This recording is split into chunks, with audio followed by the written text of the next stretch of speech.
Good evening. Good evening, everyone.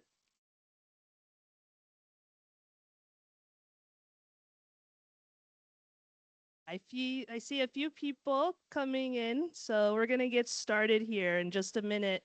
So, welcome.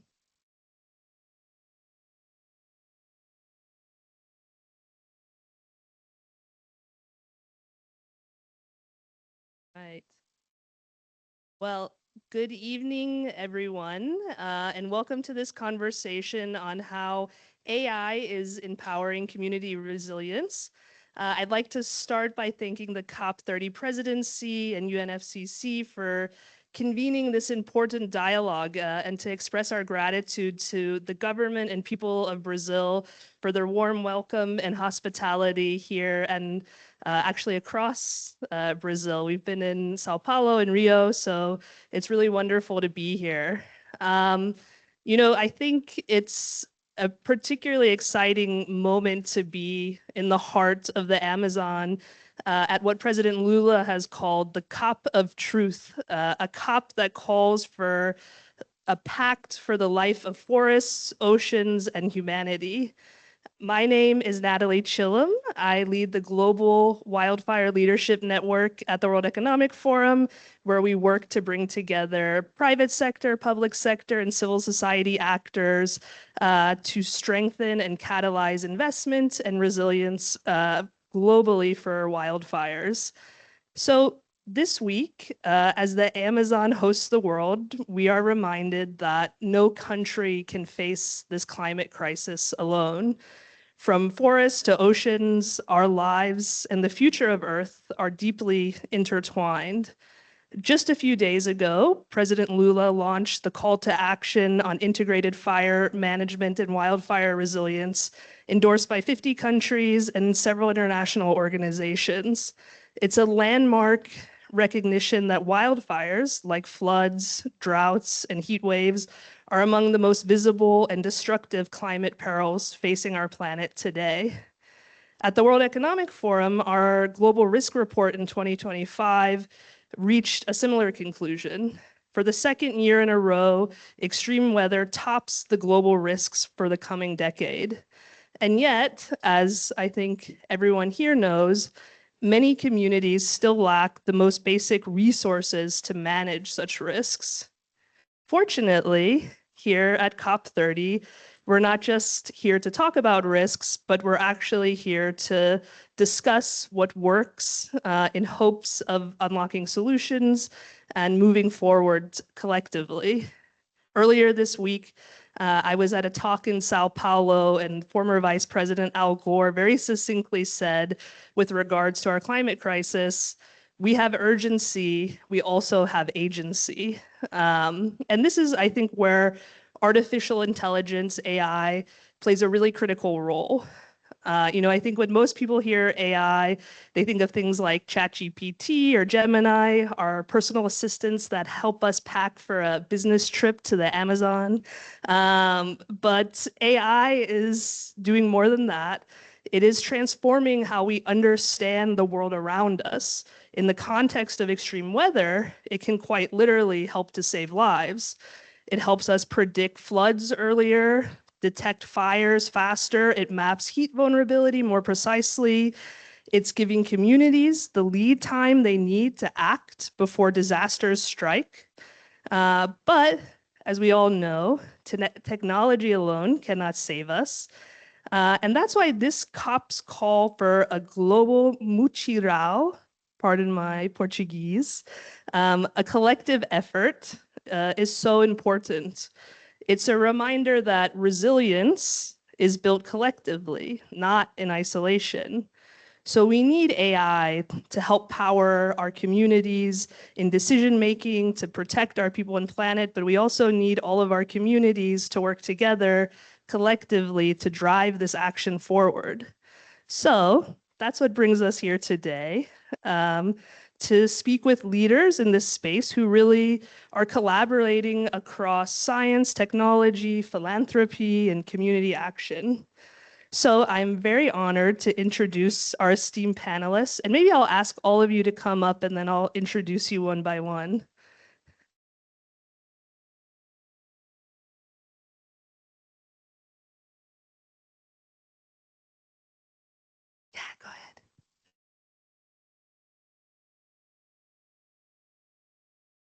Okay, welcome.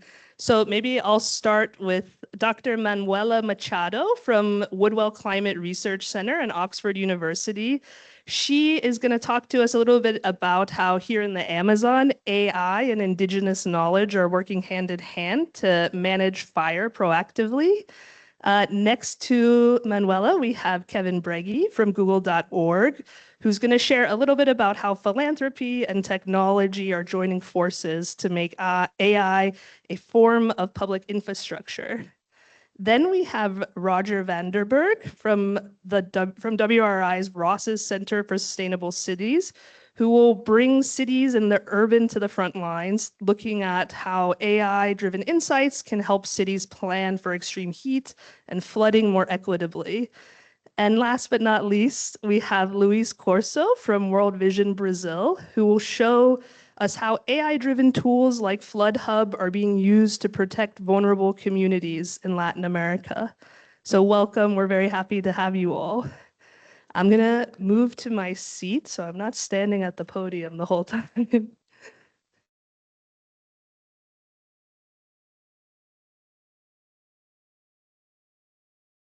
So maybe, Kevin, I'll start with you. So google.org recently released a report arguing that philanthropic funders should treat AI as a core infrastructure, not just overhead. Why is it so urgent in this moment to fund technological capacity of climate and resilience organizations? Thank you very much. Seems like the microphone's working. And hi, everyone. As Natalie said, I'm Kevin Brege from google.org. And for those of you that aren't familiar with the .org part, I think you all know the Google part of my company. But we are the philanthropic arm of Google. So we were established back in 2004 when our company IPO'd. And the whole mission that we were given is how do we take all of the resources that Google has, its technology, its people, its financial resources, and point them in the direction of the greatest societal need. So we work very closely with nonprofit partners like my esteemed panelists here today to think about how we can help accelerate the work that they're doing and really try to push them into new innovative places, increasingly by leveraging technology. We have a strong belief in investing alongside our strengths and really trying to upskill and up level the use of some of these technologies. I think you've probably heard a lot about the dire need we have for finance in this space, and in the philanthropic world where I sit, there's a real dearth of funding that is going to climate. A recent report by ClimateWorks indicated that less than 2% of philanthropy goes to climate, and that was before all of the recent slowdowns that have happened. So what we have is a situation where nonprofits are increasingly strapped for cash, and trying to find creative ways to make ends meet, all at a time when the need is growing. We have two lines working in opposite directions there. And this is where I think technology has a really important role to play. We've recently done a survey with our partners and found that those that are leveraging AI are able to achieve their goals in a third of the time and half the cost. This is really an accelerant for the work that they're already doing in a way that we can help mitigate this lack of funding and resourcing that organizations have.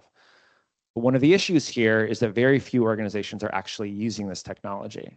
We found that less than 3% of nonprofits' budgets are dedicated towards technology. And I think one of the reasons for that is actually on the funding side. I think there's a lot of established entities in the philanthropic world that count technology as overhead. And there's a big push to try to move overhead down so that money is going directed to the projects, which is a great intention. But what it does is it creates a world in which we're underinvesting in technology and not taking advantage of some of the great potential that technology like AI has. So that's where we come in, and we work very closely with nonprofit partners to really invest in that technological capacity, really try to prove what's possible, and almost ask as a risk capital for the rest of the sector to show, no, this is not something that is risky. This is not something that we need to put in this bucket of overhead, but this is a proven model, and we hope others can come in and help scale the work that they're doing. So I'm really excited to hear some of the examples of that from our partners here. And yeah, thank you. Thanks, Kevin. So Luis, you're sitting next to me, so I think I'll start with you. And I know that you're working with Google.org. And so I'm curious what World Vision's strategy is for deploying AI tools like Flood Hub, which enhances the support of communities during floods. Thank you so much. And thank you so much, guys, for being here with us. And thank you for the presidency and for the government of Brazil for providing us this space. Obrigado para todos. Então, it's a pleasure to be here with you, sharing these experiences. World Vision is a child-focused organization that focuses in the most important asset of the humanity for us. That's its children, right? So we understand that it's impossible to make a difference in any type of challenge that we are facing right now without taking in account the rights of children. And the most important right of children right now is how to live in a secure place that can provide water, security, a safety place. So it's important to think how we can include this when we are thinking about expansion in terms of impact for the children. For us as our vision, it's important to be in the most vulnerable places around the world. And when we see the indicators, what are the triggers of vulnerability for children, climate is on the top. Extreme climate events such as droughts and floods are causing loss of assets, but loss of lives. And we cannot continue working in a traditional way because this represents loss of lives. So our intention as an organization is to work together with different partners, not just only to scale the action and the goods for the children, but also to be more effective. And it's impossible to be effective without technology. Right now, each hour or each day that we spend to start a response, it represents loss of lives. So when we introduce AI as part of our assets and our skills, we can provide more effectiveness, less time to respond, and that represent more children with the capabilities to survive and to recover from a shock. So as our vision, I can say that we are always searching for new ways of doing the things, and the philanthropists are also searching for efficiency. So that's the reason why in our strategy, working with partners such as Google is very important for us. Thanks, Luis. Manoela, I'm going to move to you. Woodwell is known for its cutting edge science, and I'm curious how your team is using AI and machine learning, not only to accelerate discovery, but also to transform how we model and monitor complex natural systems, like the carbon density of the Amazon, which is just over here.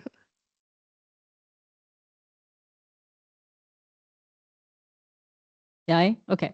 Thank you. Thank you for having me. Thanks everyone for being here.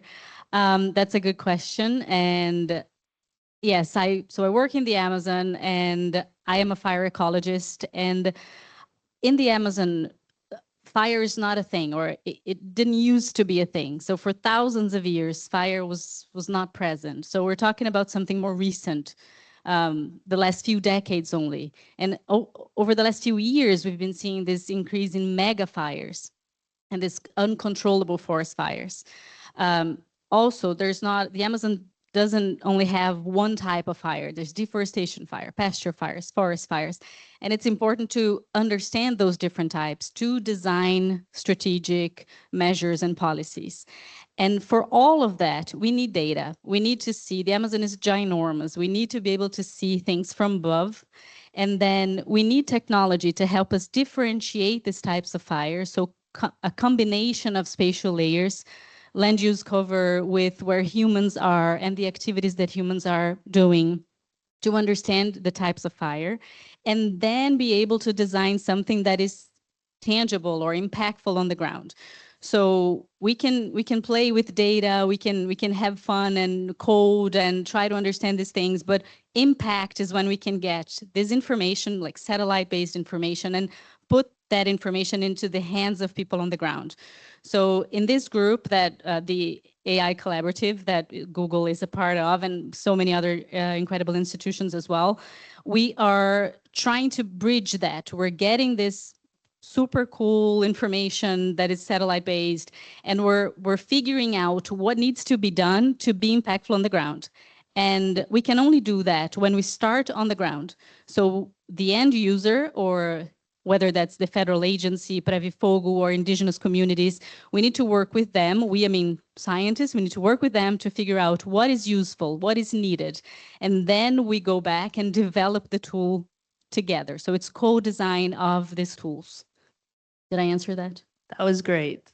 So maybe we'll move from the Amazon to cities. Roger, I'm curious at WRI how you all use AI-powered models such as those mapping urban heat vulnerability and actually translate that into targeted investments and decision-making that drive equitable outcomes in cities. We know that with climate change, like many things, the impacts really vary depending on the communities that they affect. So very curious. Thank you very much. And we can also stay in the Amazon because the Amazon has at least 28 cities that are growing fastest in Brazil with a lot of exponential growth in the peripheries. But I'm not going to talk about that explicitly, but I'm going to talk about the impact of heat. And we're so happy to be partnering with google.org and for your leadership, Kevin, because WRI is a very data savvy organization. So we need partners that really help and support and also understand the difficulty and the challenges in developing these models. So we have a model data, a research and initiative data for cool cities, which really looks at the impact of heat at communities, but also that really looks at what are the actually potential solutions. And it's actually very similar to what you just said. You can only make it useful for decision makers if they understand what they can use it for. So first of all, this kind of process of co-creation in understanding what do they need to kind of make the right decision. So that's, I'm not going to overdo what you just said, but it's very similar. And for example, for the Data for Cool Cities initiative, we interviewed kind of 50 stakeholders in 12 different cities to really get a granular and also geographic specific understanding of their needs. And it's interesting, I made a couple of notes on what came out of those conversations, and that's quite specific. So first, cities want localized granular data based on data of their city, not sort of the aggregation of global data. And we see that a lot because many cities actually know what's going on. You know, you don't have to tell them that. It doesn't count for all cities, right? We sometimes work with secondary cities in remote places in which we probably have more data at hand than they have. But many cities know what's happening. The second, of course, they want low marginal cost because most cities, they don't have the budget actually for custom data collection. So there's a tension between those 2 points, but that's interesting. Then open data because they don't want to be locked into expensive products later on. That's very important. Otherwise they get very anxious about that. And the last is very interesting because this kind of spatially resolved and spatially detailed data. So I think WRI and especially the city center, our bread and butter is geospatial data with the detail on the city level, streets, blocks, districts, neighborhoods. That's very important. And also, if you understand that, they can understand which are the more vulnerable populations in their cities. So they can also drive more equitable policies based on the data. So who's most exposed to heat and who's best covered by, for example, increased tree cover and green areas for more shade. But I can talk about that later. Thank you. Kevin, maybe we can move to you. You know, everybody on the stage is working with Google because you guys have such excellent resources and technology. And I'm curious, how does Google.org and Google leverage its non-financial resources and assets like data tools and AI expertise to help scale the impact of projects like these on stage? Yeah, it's a great question. You know, I think at the beginning when I was talking about the best of Google, that really is what you're talking about. It's our non-financial resources. The people that we have that are building these models and the outcomes and outputs of the work that they're doing can be really game changing in the work that my esteemed panelists are working on. So there's a couple ways in which we specifically structure those. Some of that is through models that our Google research team are building. So some of the things that Luis was talking about around Flood Hub, that actually came from a Google research team who was looking at low data environments. Riverine floods are the most damaging cause or climate disaster that happen. But one of the insights that we had is actually they're fairly predictable when you have a really powerful engine, a really powerful model behind it. Because a lot of the conditions, whether that's topographical or inundation flows and things like that, it's a lot of information, but when you apply the right tools and models to it, you can actually get a pretty high degree of confidence when a river is going to flood. Now, that's incredible information, because if you can get that information to organizations ahead of time, and our models now are in over 150 countries, including data scarce environments, up to 7 days in advance, you can make decisions before the flood comes. Whether that's evacuating a community or maybe less extreme measures like moving livestock or harvesting crops earlier or getting sandbags to communities that are vulnerable from flooding, or the list goes on. That's a far more leveraged use of resources than coming in after a river has flooded and trying to clean up the damage that's happened. So I think that's one, is these models are freely available and open sourced. We have a similar one around wildfires that we're developing in partnership with some other organizations, which I'm sure we'll talk a little bit more about later. But on the other side, when we think about our people, that to me is one of the most valuable things that we can provide. And it's something that's replicable in other organizations. Not every organization has cutting edge machine learning and an AI specialist, but everyone does have employees with specific skill sets. So we have a program that we've been running for a number of years, which is called the Google.org Fellowship. And the idea here is that rather than doing, an annual beach cleanup or a single volunteering day for your organization, instead think about the skills that individuals have and try to deploy those directly towards the most important challenges in the world. So through this fellowship program, we will actually pull a team of Googlers off their day jobs full-time for up to 6 months and embed them with a nonprofit partner. And together, they will bring the different skill sets that they bring to the table. So the nonprofit has a deep understanding of the community they serve or the issue that they're trying to solve, whereas the Google employees really understand data science or UX research or machine learning, or the list could go on. And together, they'll develop products that the nonprofit themselves will own and take forward in the future. But we found this is one of the most valuable ways in which we can support the nonprofit ecosystem. And organizations that have had a Google.org fellowship have reported that they're able to achieve their goals 60% faster. So that's just something to think about in your own organization of how can you leverage your superpower and the things that your organization does well and partner with other organizations and other companies that might really benefit from that skill set. Thank you. Manoela, maybe I'm going to go to you and Kevin, because you mentioned wildfires and Google's AI wildfire collaborative. One of the very, I'll say, just more than excellent, but one of your great initiatives under Google's wildfire work is FireStat. And Manoela, I know this is something that Woodwell is using to detect data and or to bring data into your operations in the Amazon when you're supporting indigenous fire brigades.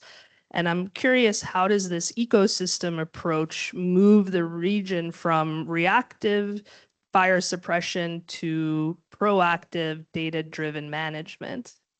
That's the key. That's exactly what you were saying with the floods. Because fire is relatively recent in the Amazon, that's how we've been dealing with this. It burns and then we're reactive and we go after and we, how do we assemble the fire brigades? And this is to the federal level, military firefighters, indigenous communities, Quilombola communities. So now we're at this stage of changing it, of becoming more prepared. And then so how do we do, for example, with the fire set? There's different types of forecasting. What kinds of data sets do we need to combine? What kind of AI do we need to understand the nonlinear relationships there to give us a forecast for the next burning season so that Preve Fogo, for example, or the Ministry of the Environment can allocate resources to those priority areas. And then once we're approaching the season, what are the data sets, the weather or climatic data or ignition probability that we need to combine to say, look, it's going to burn next week. How many people, what's your team like? What kind of equipment do you need? It's going to be really bad. You have all the drivers combining in that region. The more information we have before, the less likely it is for us to have a really bad burning season, because we can act on it. We can have prevention. We can have fire breaks. We can have awareness campaigns. We can have enforcement located strategically in different places. So information ahead of the crisis is critical. And with the fire set data set that is coming soon, where we have these different work streams now that, pretty much inside the satellite, like really raw data, trying to transform that into how palpable it is to go into the models, and then what are the models to transform in information, and then what is the information on the hands of people on the ground. So we're trying to be strategic to make sure that each output is useful to the next stage, and then working with the different end users on the ground exactly to figure out what is useful there. Is it useful to have that really raw data that you have to download and transform? Probably not. What are the other layers that we need to combine to transform that from data to information to action? So it's exactly similar to the flood. It's knowing ahead, being prepared ahead. That's a great segue to Luis. I'm going to ask you about Flood Hub and how, or perhaps maybe you can provide some concrete examples of how you're using Flood Hub and how that's directly informing decisions for response for your team on the ground.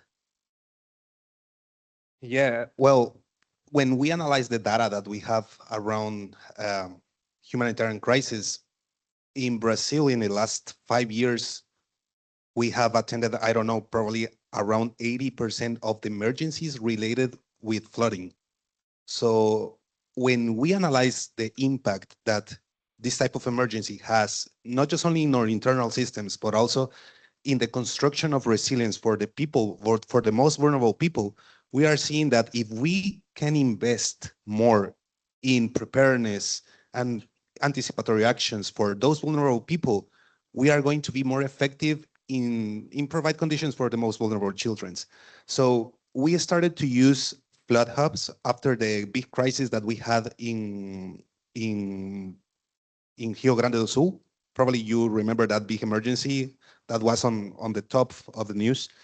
And we started to saw how we were facing similar situations in different locations across Brazil, and the Amazon was not an exception. In fact, we had seen how the last several droughts and some flooding in some areas of the Amazon were creating emerging crises more frequently.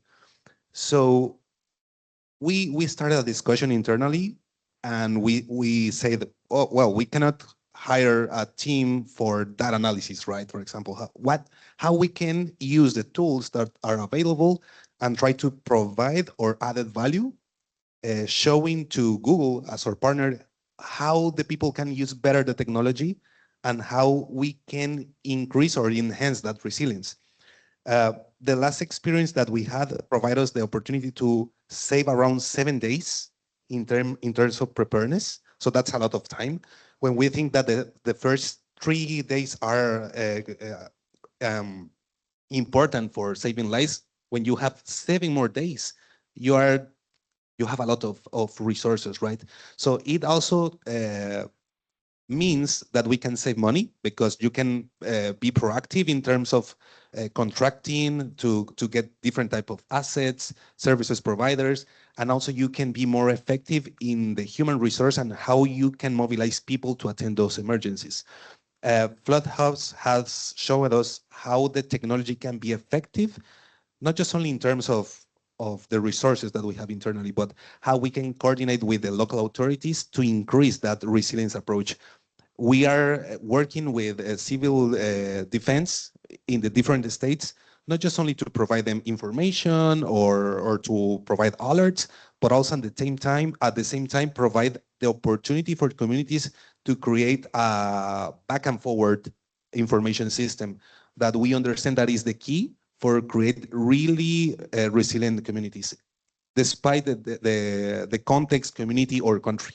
So our idea is probably exploring in the future how we can use this type of tool in other countries across the world.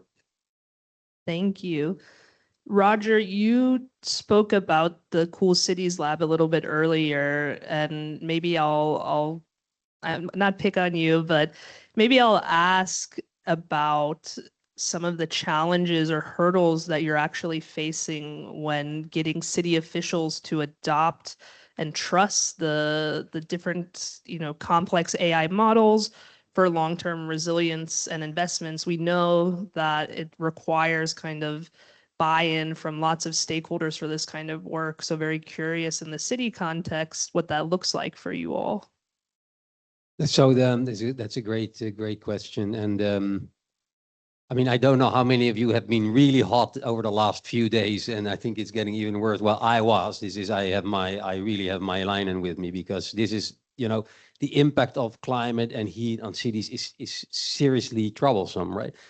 And it's so with the Cool Cities lab, we offer city officials and technicians the insight in the impact of their actions at a very granular level. So you can look into streets, you can understand the impact of cooling surfaces, you can look at the square, so very granular. And I think I would love to show you slides, so everybody is interested, please come to me.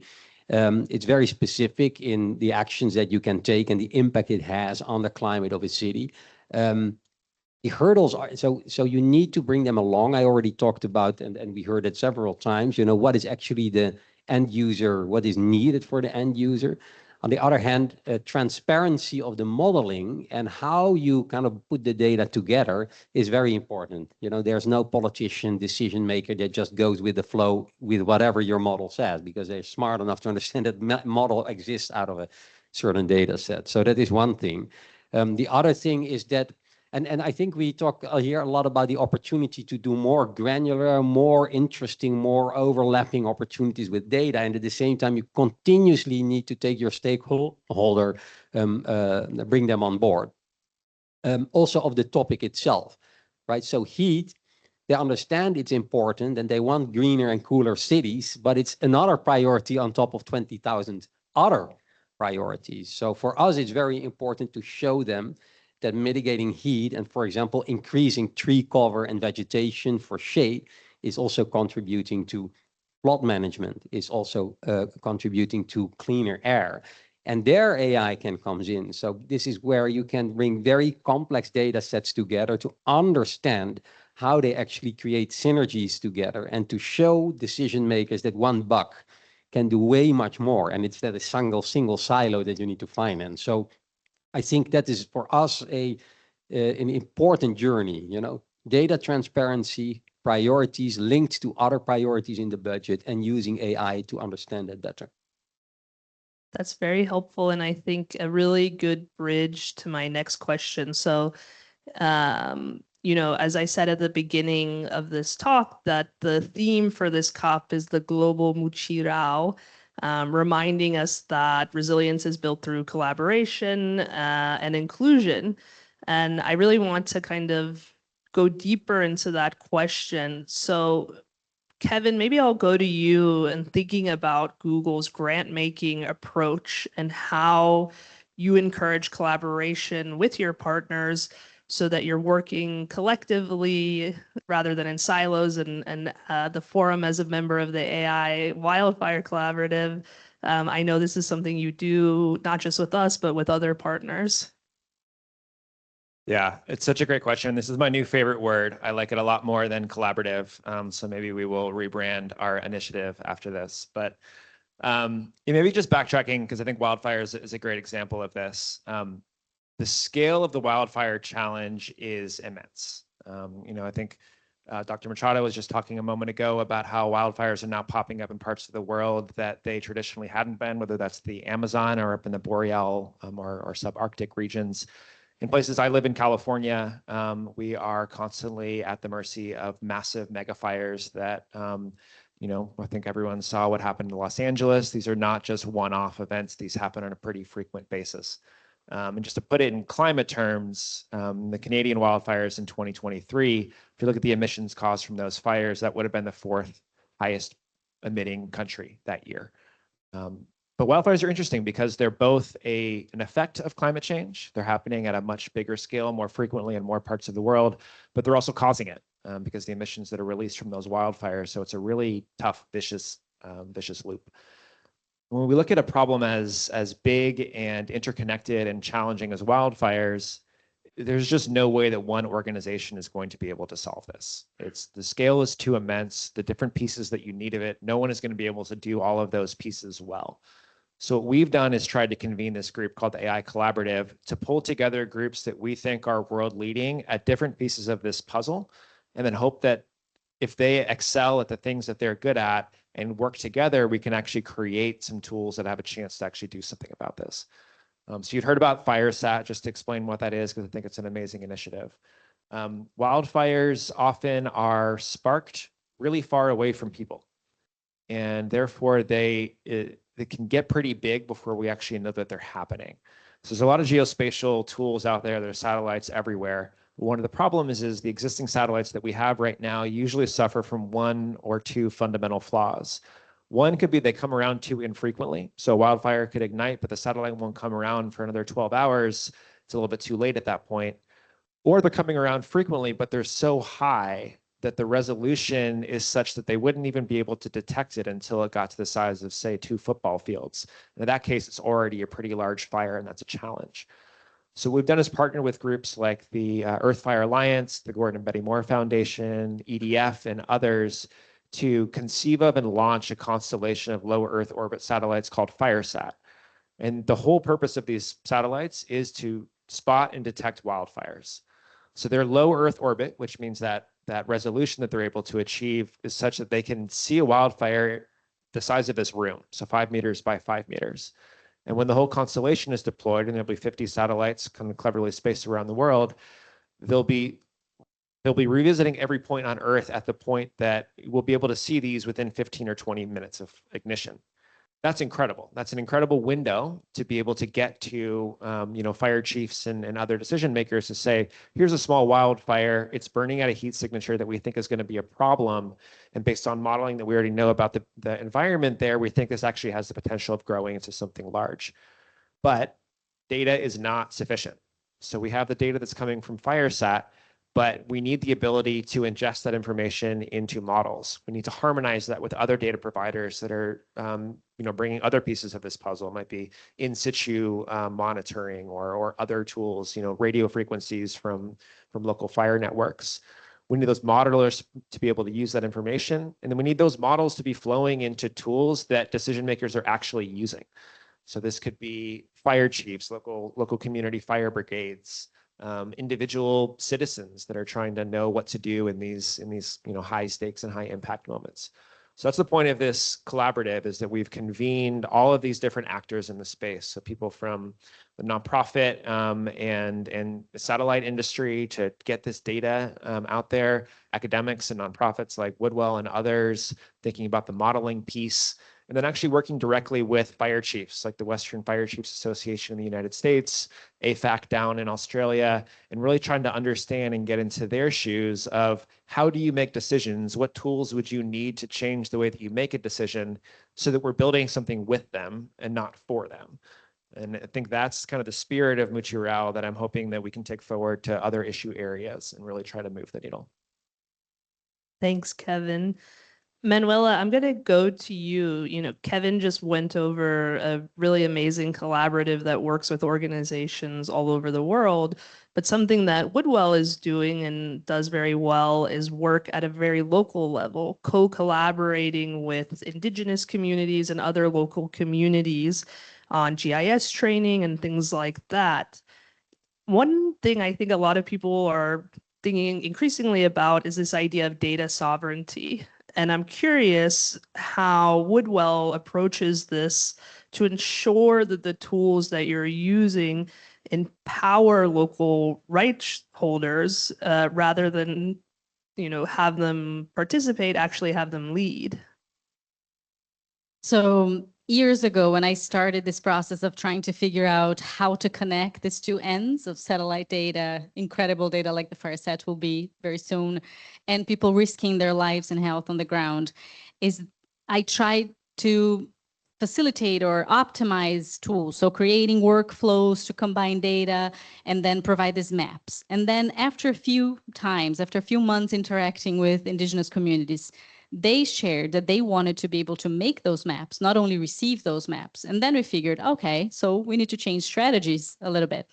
And then we started designing this GIS workshop. So it's map making workshops. We've done this a few times across the Amazon and the border in the Cerrado biome. And we go to a community, we spend a week, and from scratch, fundamentals of map making, cartography, to downloading data, what is a vector, what is a raster, how do you combine these data sets? And then at the end of the workshop, they're creating their own maps. Because with maps, we can tell stories. And then if you're the one able to choose what to put on the map, that means that you're telling your own story in your own terms. So we're not trying, no one's trying to replace the knowledge, the ancestral traditional knowledge that indigenous people have of fire. Their knowledge of fire precedes AI and satellites and anything else that we've been trying to do by a lot.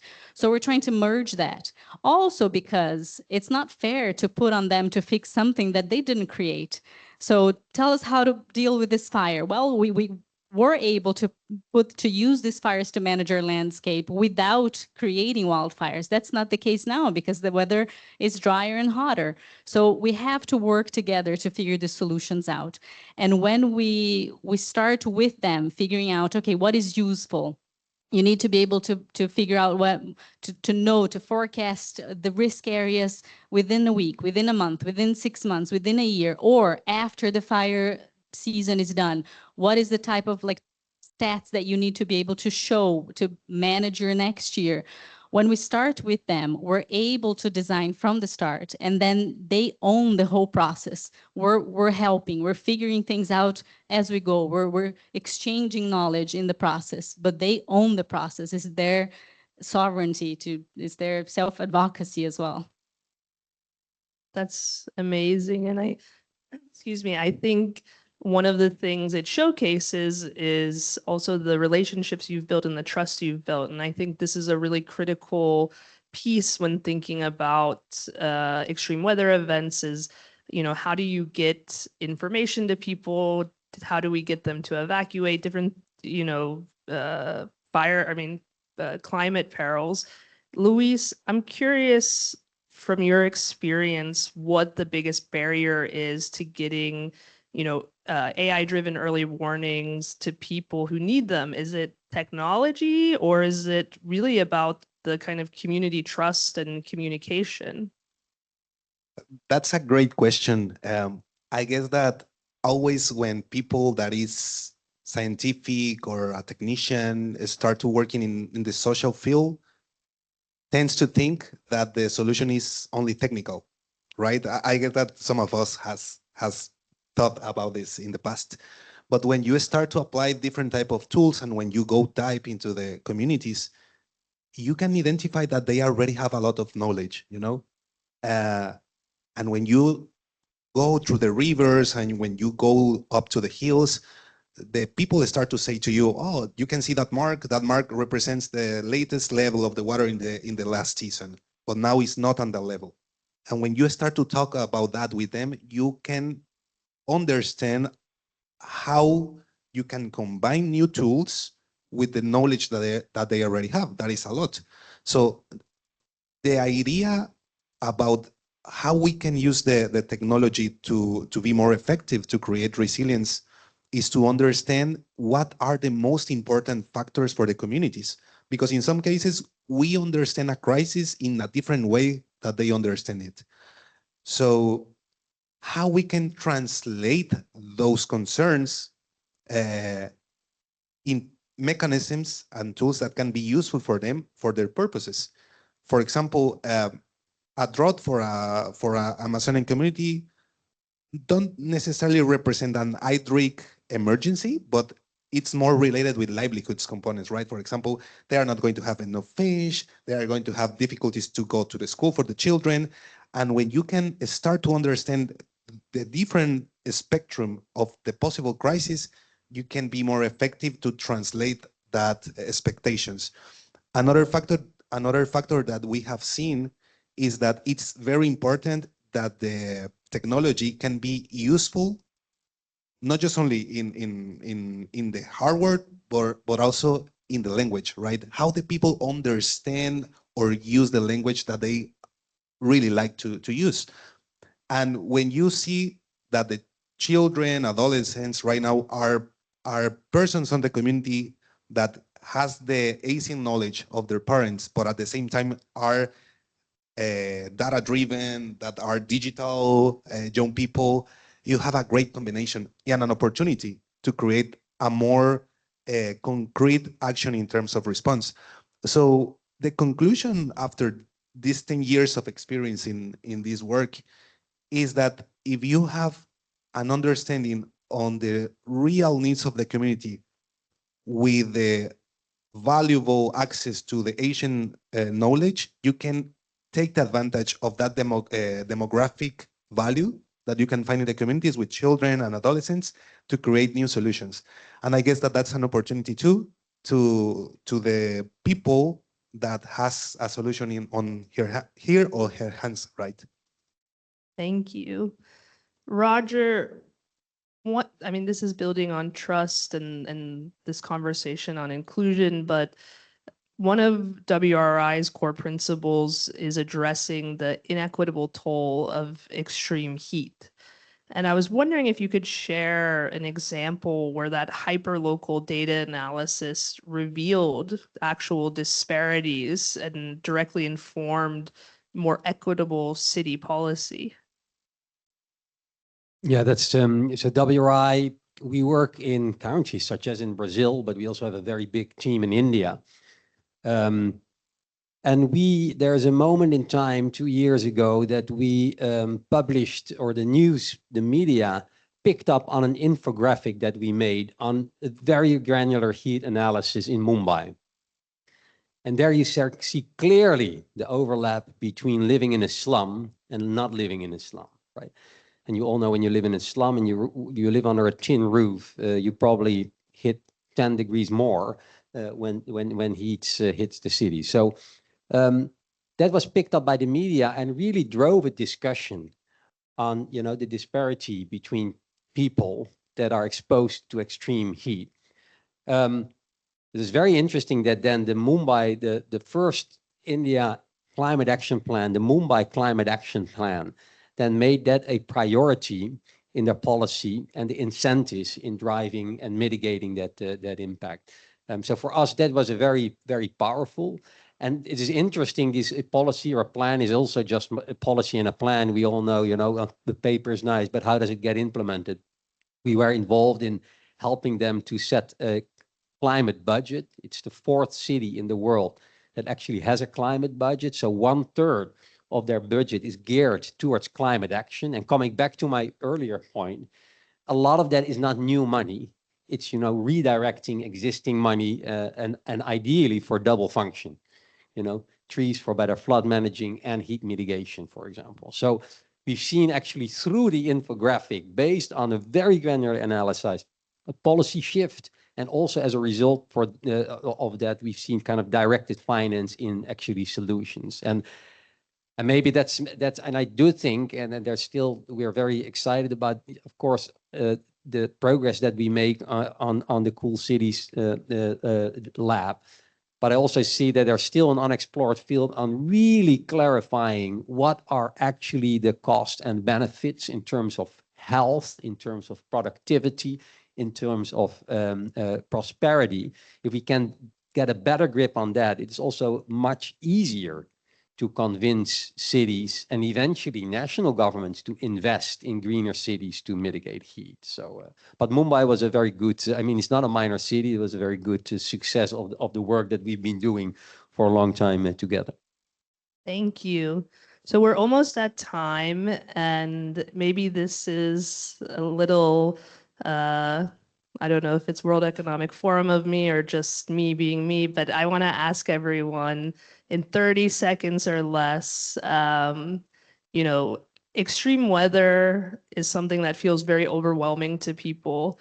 It feels like something we're powerless against. Can each of you, starting with Luis, share something that makes you hopeful about this work that you're doing, and what hope should other people feel when it comes to extreme weather and the work being done, whether it's through AI or communities? Yeah, of course. I guess that I maintain my hope when I hear a child, a girl saying that they hope for a better future and they can be part of the solution. I guess that the technology is a way that we can create or we can turn those dreams reality. So my hope is that we together, we can create that conditions for those emerging leaders that can have solutions to create a better world. So I do better than you? No? Very well said, very well said. No, what gives me hope? I mean, there's many, I think we are all in the business of having hope, right? Otherwise you don't do this, you go for another job. But what really makes me hopeful is that that nature, the cities and nature used to be very far apart. And I think the whole community, both the nature community, the cities community, the data community starts to understand that bringing cities and nature together creates much better lives for everyone in terms of heat impact, but also quality of life. And I think there's an enormous amount of quality to gain with cities. Don't forget, it's adding 2.5 billion additional city dwellers to cities in the next 25 years, 400 million in India alone. So you can look at that as, oh my God, and at the same time, you can also think if we break the barriers between nature and cities, we can do fantastic things. Notwithstanding the fact that, we need to reduce carbon at first, well, also while we mitigate the impacts of climate by nature. Well, I'm not going to try to do better than the two of them, so I'll aim for worse. But I would say there's a lot of things that give me hope right now. I think this room gives me a lot of hope, and the work that the people on this panel are all doing. The spirit of this COP, this Mutirao, I think is the spirit that we need. I think there's been a lot of silos and not a lot of incentives for organizations to work together. And I think this moment that we're seeing both here and just out in the wider world, I'm seeing a lot more appetite for organizations to bring their specialties, to bring their superpowers, and to partner with others and recognizing we don't know how all the answers ourselves, but others do. So I'm seeing a lot more collaboration here. And since this is an AI panel, I do think there's a big opportunity with AI. With new technologies, it's a tool. It's morally neutral. We have the opportunity to do what with it that we want to do. And I think there are so many opportunities in the climate space for us to leverage this technology for good. I saw a paper that came out recently from Lord Stern that by 2035, AI could help us mitigate 5 gigatons a year, which is incredible. And I think that's not going to happen on its own. That's going to happen with all of us working together. So I'm really excited about this spirit of collaboration that we all have. Gives me hope. Well, it's not easy being last now, but I think it gives me hope that we're past the point of imagining that a standing forest is somehow in opposition to progress like we used to in the 70s and 80s. Now, I think in the mutirão spirit, we're all on the same page that the standing forest is valuable. I haven't seen anyone defending that we should burn the Amazon to the ground, so I'm very grateful for that. And we're all in different expertise. We have the AI expert, we have the fire ecologist, we have academia, we have policymakers, we have people on the ground. We're all trying to be creative with solutions and working together in the mutirão spirit because we're all on the same page. We're all valuing the standing forest, and having this COP here feels incredible. So I'm very hopeful today. Thank you. I want to thank Kevin and Luis and Manoela and Roger for sharing such great examples and insights. I think, as I said, it can be a daunting global challenge, climate change and extreme weather. So thanks for bringing some light to this for everyone here and online. And I think you all said it, this is a spirit of collaboration this week, and you all shared, I think, such great examples of how necessary and important it is to actually work together to face these big challenges. So thank you from Belém. Thank you to the COP presidency and the government and people of Brazil for hosting us to have such important dialogues. And yeah, thank you for coming today. Thank you all.